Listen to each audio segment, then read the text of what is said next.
Good morning, Malacanang Press Corps and guest. Happy Monday briefing with Presidential Spokesperson Harry Roque. Good morning, sir.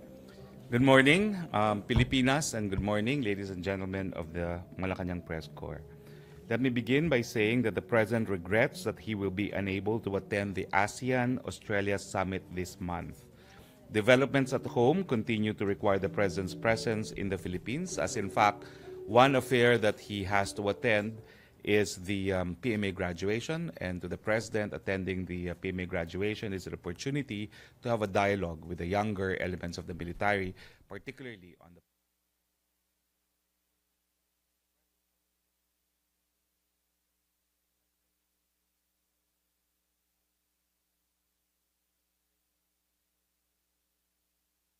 special designation will help ensure that the Philippines continues to be engaged with ASEAN and Australia in advancing shared interests in the region and moving forward the common agenda for greater security, stability, and inclusive and sustainable development in the region. Good news, the Philippines will now be a party to the Budapest Convention on Cybercrime along with 56 other countries. President Rodrigo Roa Duterte signed the instrument of accession for the Budapest Convention last December 2016, to which the Senate concurred last February. With the landmark signing of this convention, the Philippines can now squarely address the issues brought about by cybercrime at both the domestic and international levels, including its facilitation, investigation, and prosecution. We are pleased to announce that the Department of Science and Technology will finance the construction of a 76 million hybrid trimaran cargo vessel. According to the DOST, the hybrid cargo vessel is expected to improve the maritime industry in the Philippines with its modern design and environment-friendly features that can harness energy from the ocean waves. Steel will be used in building the vessel in order to guarantee higher structure efficiency and better wave resistance. In addition, the Aklan State University will implement the project in partnership with the Maritime Industry Authority and Metallica Shipyard. Marina will ensure the compliance of the vessel with international safety and emission standards, while Metallica Shipyard will provide the design and specifications of the vessel. The hybrid cargo vessel is projected to be completed by 2020, which can accommodate 100 passengers, 4 vans, and 15 motorcycles.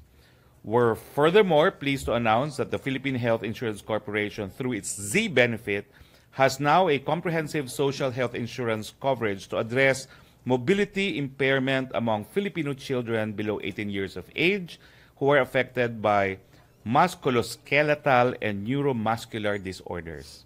Some of the grants comprising the Z benefit include the mobility impairment requiring assistance devices from upper and lower extreme prosthesis, lower extremity orthosis, and special spinal bracing with a range from 12,730 pesos to 160,540 pesos.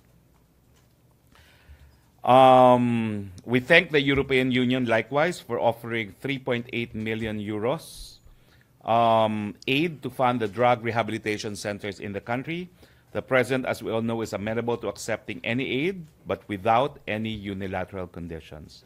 He will reject, as he did in previous occasions, offer of assistance with any condition that would interfere with our domestic policies. The President will not compromise the nation's dignity over any amount of foreign aid.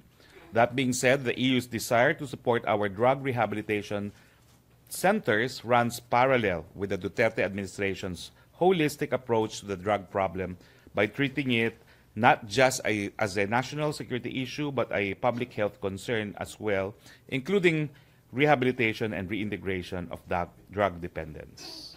Certainly, their assistance without conditionalities will be channeled to the Department of Health and will be a big boost to our drug rehabilitation program. I have a PowerPoint presentation, and this is to... Walang audio yung first part yung sa Australia. Can we repeat that first part? Walang audio? Okay. PMA pala. Yung PMA. Ha? Yung Australia pala. Tanungin nyo na lang ako uli. Hindi, sige na nga, basta. Ulitin ko na naman, nakakaya naman to. For documentation. Sige. And okay, on the Australia-ASEAN Summit, the President regrets that he will be unable to attend the ASEAN-Australia Summit this month. Developments at home continue to require the President's presence in the Philippines. One occasion that the Philippines will be attending will be the graduation at the Philippine Military Academy, since he considers this graduation as an opportunity to dialogue with younger military officers, particularly on the manner by which the Philippine government and the military will dwell with or will deal with the problem of modern-day terrorism. No? The President, however, considers the summit very important and has designated Secretary of Foreign Affairs Alan Peter Cayetano as his special personal representative. This special designation will help ensure that the Philippines continues to be engaged with ASEAN and Australia in advancing shared interests in the region and moving forward the common agenda for greater security, stability, and inclusive and sustainable development in the region. Okay. I have a PowerPoint presentation. Is the PowerPoint presentation ready? Well, this PowerPoint exploration gives you some examples of joint exploration agreements which are ongoing in different EEZs. No? First of which, there is an ongoing, believe it or not, joint exploration being conducted by Vietnam and its arch rival China. This is a joint exploration of blocks in South China Sea by ONGC India and Petro Vietnam. There is also one joint exploration of the Beibu Gulf conducted by CNOOC, a Chinese company, and Petro Vietnam. Okay. First is Vietnam. There's at least two between India and Petro Vietnam, between CNOOC, which is a Chinese-owned state corporation. It's and Petro Vietnam. There's one between Iceland and Norway, license for joint exploration for oil and gas in Reri region, which also CNOOC is involved in, including the national oil companies of both Iceland and Norway. There is a joint exploration agreement entered into by Kenya, and this is, again, CNOOC and the Kenyan government. Even New Zealand has a joint exploration with the Chinese oil company CNOOC and Shell Petroleum New Zealand, as well as Papua New Guinea, joint venture agreement for shale oil and gas in Gulf of Papua by PNG LNG and Exxon Mobil. Now, there are also other joint development management or exploration agreements, not necessarily involving CNOOC, but two of which also involve CNOOC. Indonesia, 2008, Joint Exploration, Development, and Operation Agreement, East Java by Husky Canada, Madura, and CNOOC. Malaysia, Unitization Framework Agreements to jointly develop 4 oil fields between Petronas and Petroleum Brunei, as well as Brunei. There's a joint venture agreement on oil field services by Brunei by CNOOC, the Chinese company, and Petroleum Brunei. All these joint exploration agreements means that if ever we enter into a joint exploration and development agreement, it wouldn't be the first in the world. As in fact, CNOOC already has existing joint exploration agreements, even with Vietnam. No? And in fact, we could look to the Vietnamese-Chinese Treaty on Joint Exploration and Development as a model for possible relationship between the Philippines and China. Also, I understand that this is in reply to a question made by Pia Ranada, that Justice Carpio disputes that Labugal is applicable to a joint exploration in the EEZ. Well, my response is I have a digest of the case decision. You can read also the original of the case decision. The decision is correct, is about mining in land territory. But you see, even if it is mining in land territory, the decision said you could allow foreigners to engage in exploration and exploitation of mineral resources, even in areas subject to complete sovereignty. And that is the decision of the court. How much more in an area where there is only sovereign rights? So I would say that if you will allow foreign companies to conduct mining in national territory, including land territory, more so will there be a legal basis if the state allows it, no? Because this is an aspect of sovereignty. It is for the state to determine if it wants to share what should otherwise be exclusive. So if the ruling applies to land territory, I don't think there's any reason for it not to be applicable in an area where there is only sovereign rights. Okay? Now, I will ask my office to give you copies of this digest, but let me read from the decision. This is the rationale of the court in the case of Labugal versus Ramos, no? Given the inadequacy of Filipino capital and technology in large-scale mining activities, the state may secure the help of foreign companies in all relevant matters, especially financial and technical assistance, provided that the state maintains its full right of control. The key is that the state must exercise full control and supervision over the exploration, development, and utilization of natural resources. However, the court was careful to state that full control and supervision cannot be taken literally to mean that the state controls and supervises everything down to the minutest detail and makes all required actions. Government need not micromanage mining operations and day-to-day affairs of the enterprise to be considered as exercising full control and supervision. Okay? The court went on to opine that the Constitution should be read in broad, life-giving strokes. It should not be used to strangulate economic growth or to serve narrow parochial interests. So the voting record is 10-4 with 1 abstain.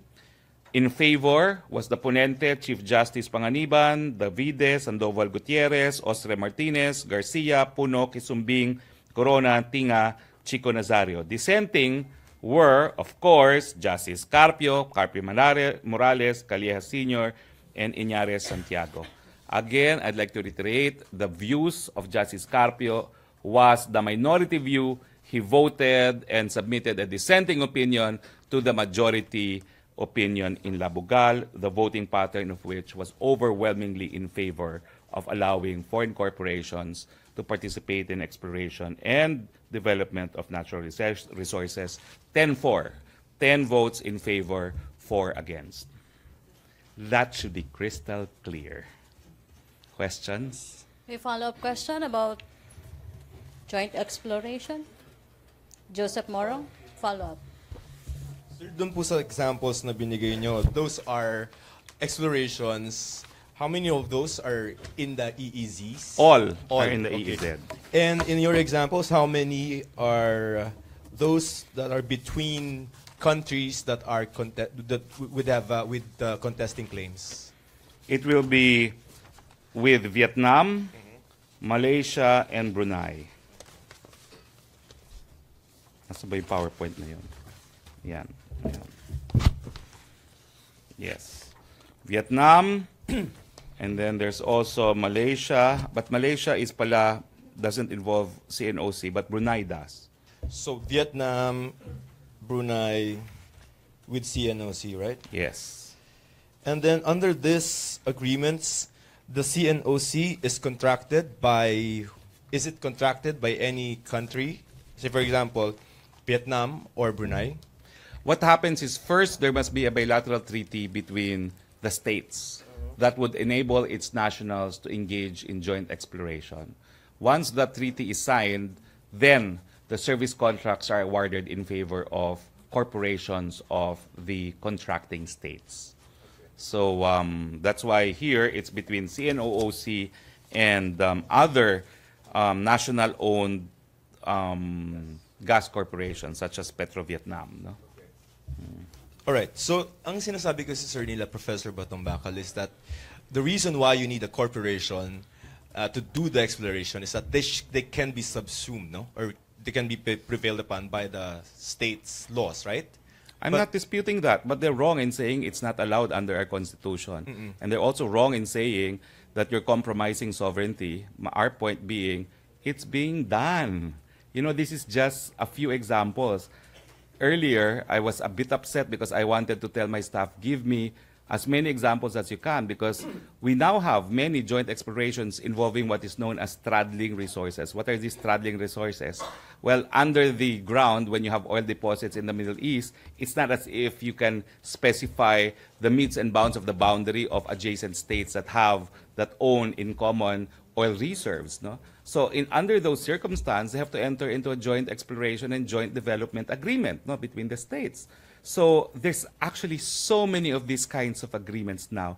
It's actually a common accepted practice for sovereign states to enter into these treaties, allowing joint development and allowing different corporations to enter into service contracts. No? Another point of that they're making is that this will this will open the floodgates to China exploring other areas of the country, including those that may be exclusively ours with Yes. regard to sovereign rights and sovereign. But that's the decision of the Supreme Court. What can we do? 10-4. Justice Carpio was only one of the 4. Yes. You know, the original decision of Labugal was foreign companies cannot participate except through FTAAs. On reconsideration, the court came up with the majority opinion saying, no, and as I said, you cannot be myopic about it. You cannot strangulate economic development because of myopic views. No? So that's the majority opinion. If that happens, so be it. It's been decided by the Philippine Supreme Court. Questions? Follow-up? Laila Salaveria? Sir, in these joint explorations, what are the standing of the two countries? Do they have equal standing, or parang will there be sort of an employer-employee relation? Of course not. When you agree on joint development, you enter into a treaty which under international law is defined as a written contract between two states governed by international law. So they contract as sovereign equals. They observe the principle of equality under international law. Kasi sir, one of the areas you mentioned was Service Contract 57, which is not under dispute. It's not under dispute. That's why Labugal applies. We can allow foreign corporations to explore and exploit if we want to. So, meaning we will have equal standing with China? No, they will have to comply with Labugal. As far as 57 is concerned, they will comply with the decision in Labugal. contracting. So, parang we just contracted their services, ganun po ba yun? No, well, they can participate in exploration and exploitation provided, as the decision says, we have ultimate control over the exploration and the development. Sir, how do we manifest this full right and control? You mentioned it doesn't necessarily mean micromanaging, so how do we intend to? Maybe you should read the decision. It's a rather lengthy decision. No? But among others, you make sure that all our mining laws are complied with. No? You make sure that the share which pertains to the state or revenues otherwise earned from natural resources will be paid to the state, no? Because they are, they are payables, no, revenues in the same way that Malampaya has to pay for, the share of the national government as far as all revenues earned from the oil fields are concerned, no. So and of course you have DNR ultimately through the mining bureau ultimately having control and supervision about the everyday activities of the joint exploration or the development involving foreign companies. Sir, last na, yung sharing, will it be 50-50? Let me just read this. Control, as utilized in Section 2 of Article 12, must be taken to mean a degree of control sufficient to enable the state to direct, restrain, regulate, and govern the affairs of the extractive enterprises. Control by the state may be on a macro level through the establishment of policies, guidelines, regulations, industry standards, and similar measures. Such a degree of control would be compatible with permitting the foreign contractor sufficient and reasonable management of authority over the enterprise it has invested in to ensure efficient and profitable operation. That squarely answers your question. It's in the decision itself. Thank you. Sige, Joseph. Sir, having said that, okay, fine. Look, I think the question is CNOC with regard to 57 or even maybe 72, right? Yes. Yeah. Will the CNOC be subject to our laws when they do explore and exploit our resources? They will absolutely be subject to Philippine law if it is 57. Okay. As to 72, the agreement on joint exploration will be governed by international law. because there has to be a treaty to be signed between the Philippines and China first on the joint exploration before it can be implemented by juridical entities of the contracting states. All right. With regard to 57, assuming we find 100, we find oil or gas there, who dictates the terms It of will have to be the sharing? mining code. The Our domestic mining law code. of the Philippines will prevail on 57. So in that sense, China is under our control. Yes, We yes. gave them the permission. They're right? only a foreign entity engaged in exploration and development. It But they can- have to do it under Philippine laws. It cannot be the same with 72 because both No, are. in 72 you have to thresh out these details because it will have to be agreed upon. Okay, thank you. Okay, other issue, Vic Samintak. Now again, that's on the assumption that 72 is contested territory, no? Of course, our position is it's part of our exclusive economic zone. China claims the same way, and that's why if we enter into an agreement, we'll have to spell out the respective rights and obligations of the parties by way of a compromise, no? No, we're not.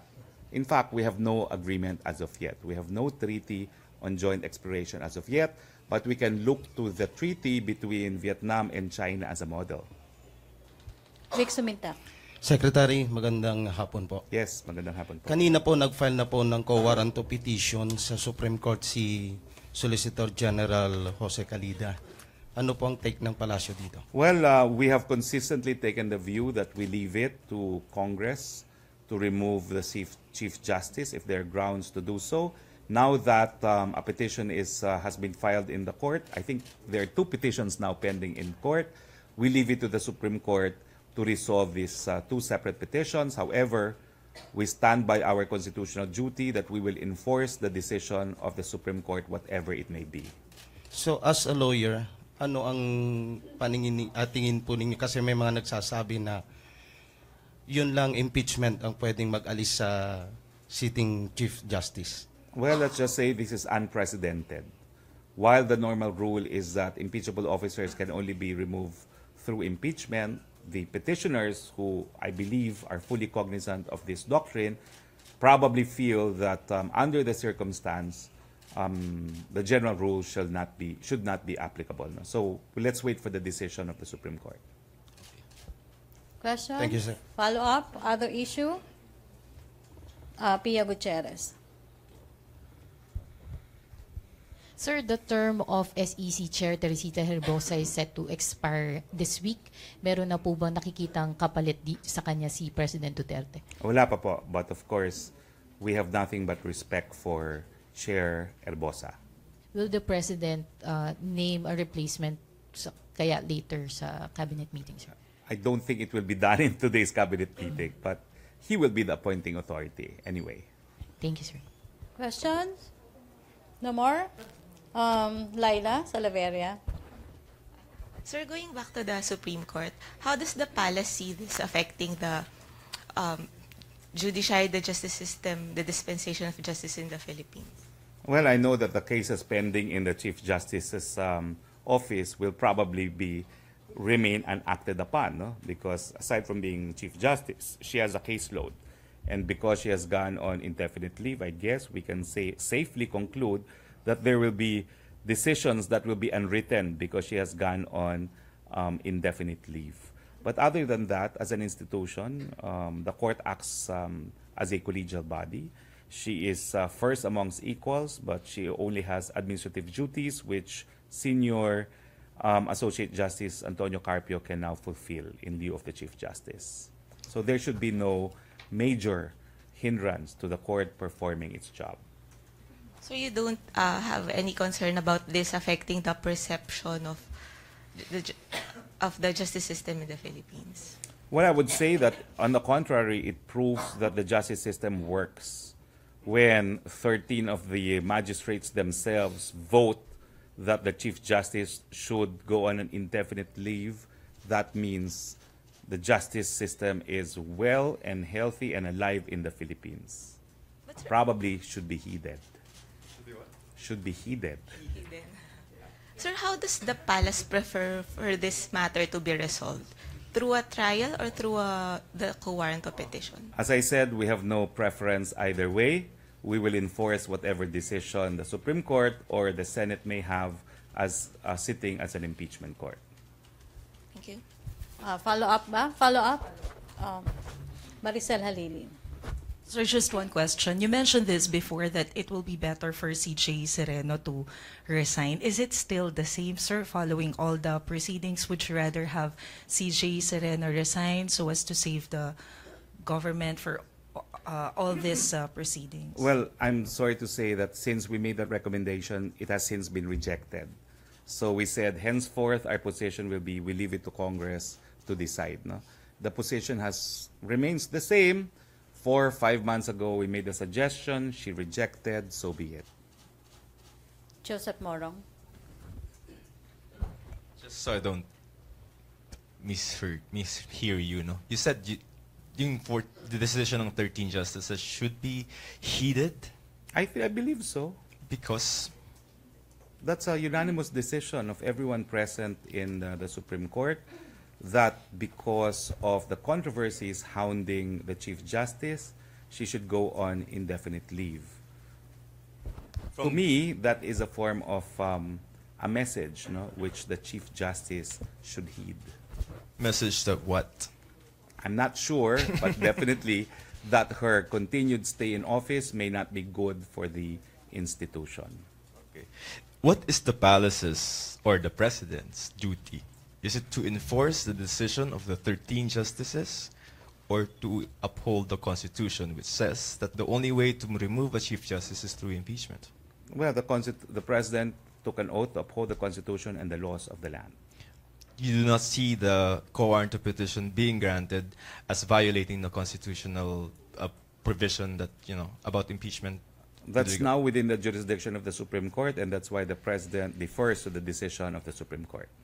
So when he defers to the decision of the Supreme Court, when they say, I think it's a foregone conclusion, no? If it goes up to the Supreme Court and it has 13, mukhang yun na yun, di ba? Again, this would be a contumacious act if we speculate on how the Supreme Court will decide. Either way. Okay. So let's stop there. Okay. Okay. MPC, no more questions? Laila? Ikaw? Oh, sige, okay. Cabinet meeting, nakauwi na po si Secretary Simato? Will he be making the recommendation after his return from Boracay? I believe all members of the cabinet will be present unless they have very urgent reasons not to be present this afternoon. Sir, pag may sinabi. Of course, I'll be reporting tomorrow. Tomorrow. Tomorrow. Tapos na kasi yung balita, no, by the time we begin the meeting. Question. I will talk to the Agriculture Secretary and tell him, please wait for me to make the announcement at 11 o'clock tomorrow morning. Okay. Okay, MPC? Hannah? Last question na tayo kay Hannah? Sir, good morning. Sir, reaction lang po dun sa ilang mga netizens po. They took a picture po ng isang fan na may mukha ninyo. They're saying that apparently, ginagamit nyo daw yung position ninyo sa pagbiyahe nyo po, sa pag-conduct nyo ng press briefing para po daw dun sa plans ninyo sa 2019 na tumakbo as senator. Is this true, sir? Well, I What think is the your issue reaction? is who paid for the funds. I'll answer that. Deputy Speaker Gwen Garcia. As in fact, all the funds are in Cebu. I want her to send a lot more funds here, no? But it's too expensive. Ang binigay lang niya sa akin fund, hindi niya sinagot yung pagtatransport sa Manila.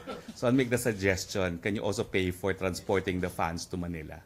So therefore, you're running. You're I do running, not sir. know. I mean, that was given to me by Gwen Garcia. It's too much of a waste not to distribute it, especially since we first distributed the funds in Cebu. And it was also for an occasion involving a cooperative founded by the mother of Deputy Speaker Gwen Garcia, But you are not, Cebu CFI. sir, you're not using your position, sir, sa pagpunta nyo doon sa I do mga- not think so. What I do know is that the journalists all over the country appear to be very appreciative.